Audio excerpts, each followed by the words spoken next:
Оросын албаны улсаас авах шатхууны хэмжээг нэмэгдүүлжээ.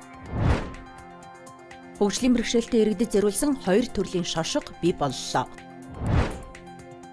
Валютын нөөцийн хэмжээ 6 тэрбум Америк долларт хүрлээ.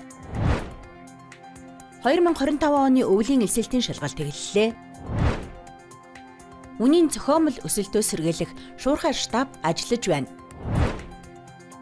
Брэдэд хасах 45 хэм хүрч үтэрчээ. Iced Global-ийн цөөн хормын мэдээ эхэлж байна.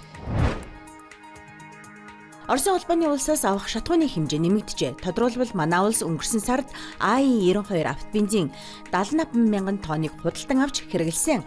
Энэ нь сарын дундаж хэрэглээг 10 мянган тонноор нэмэгдүүлсэн үзүүлэлт болж байна. Бидний энгийн хэрэглээний хувьд бол нэг 65 мянган орчим бүтээгдэхүүн хэрэглэдэг. Гэтэл бол 75 мянган тонн бүтээгдэхүүн буюу 10 мянган тонн бүтээгдэхүүн илүү захиалгыг бид хүмүүс хийсэн байна.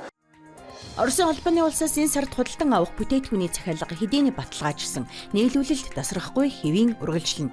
Мөн худалдааны түнш бүгд найрамдах хятад ард улсаас 10 мянган тонн дизель түлш худалдан харуулжээ. Өчигдрийн байдлаар Улаанбаатар төмөр зам дээр 443 вагон шатхуун бэлэн байна. Үүний 333 нь буюу 20 мянган тонн нь дизель түлш, 91 вагон буюу 5460 тонн нь АИ-92 автобензин байна.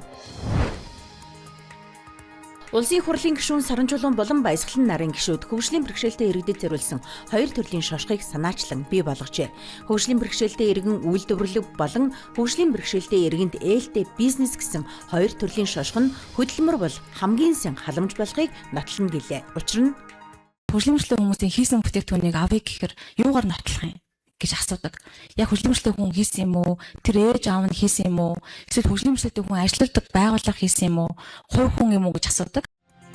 Хаях шошго нь чанар өрсөлдөөнийг бий болгож хөгжлийн бэрхшээлтэй иргэний асуудлыг шийдэх бодлого, тогтолцоо, нөлөөллийн том өөрчлөлт олно гэж үзэж байна. Гадаад валютын нөөц 6 тэрбум Америк долларт хүрч түүхэн дээд хэмжээнд хүрлээ. Уул уурхайн бүтээгдэхүүний экспорт эрчимтэй өсөж эхэлсэн нь валютын урсгалыг нэмсэн байна. Засгийн газар Төв банкнаас эдийн засгийн нөхцөлтэй уялдуулан гадаад зах зээлд гаргасан бондыг дахин санхүүжүүлэх өндөр дүнтэй гадаад зээлийг эргэн төлж байна. Мөн зээлжих зэрэглэл нэмэгдэж гадаад таатай орчин бүрдсэн зэрэг нь валютын улсын нөөцийг ийхүү өсгөд нөлөөлжээ.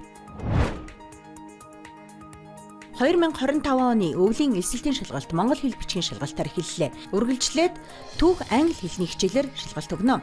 Шалгалтыг нийслэлийн хэмжээнд Чингэлдээ дүүрэгт 5, 23, 24, 50 дугаар сургууль дээр, Сүхбаатар дүүрэгт 3 дугаар сургууль дээр, Баянзүрх дүүрэгт 84, 24 дугаар сургууль гэсэн 7 байршилд тус зохион байгуулж байна.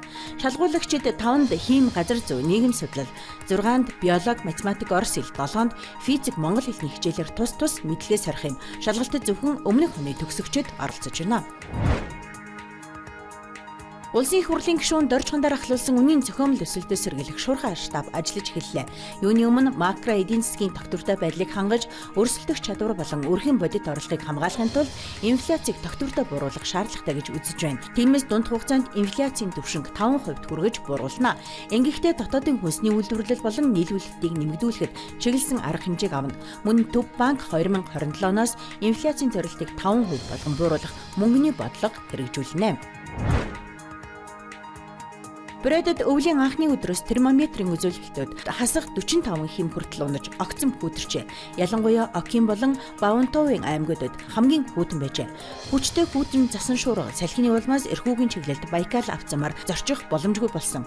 Түүнчлэн олон километр үргэлжилсэн төвжрэл хаа сайгүй бий болж том ачааны машинууд гацсан нь цас цэвэрлэх техник ажиллахад саад учруулж эхэлсэн байна. Цаг үерчид 12 дугаар сар ерөнхийдөө хатуу байх болно гэж анхааруулж байна. Аарын хэм өмнөх жилүүдтэй харьцуулахад хэдэн градусаар доогуур байх болно. Мөн маш их зас орно. 1-р сард ч мөн олон жилийн дунджаас хүүтэн байх төлөвтэй. Харин 2-р болон 3-р сард хэвийн хэмжээтэй очино гэж байна. Iced Global-ийн цөөн хормын мэдээ байлаа. Ажлын амжилт хүсье.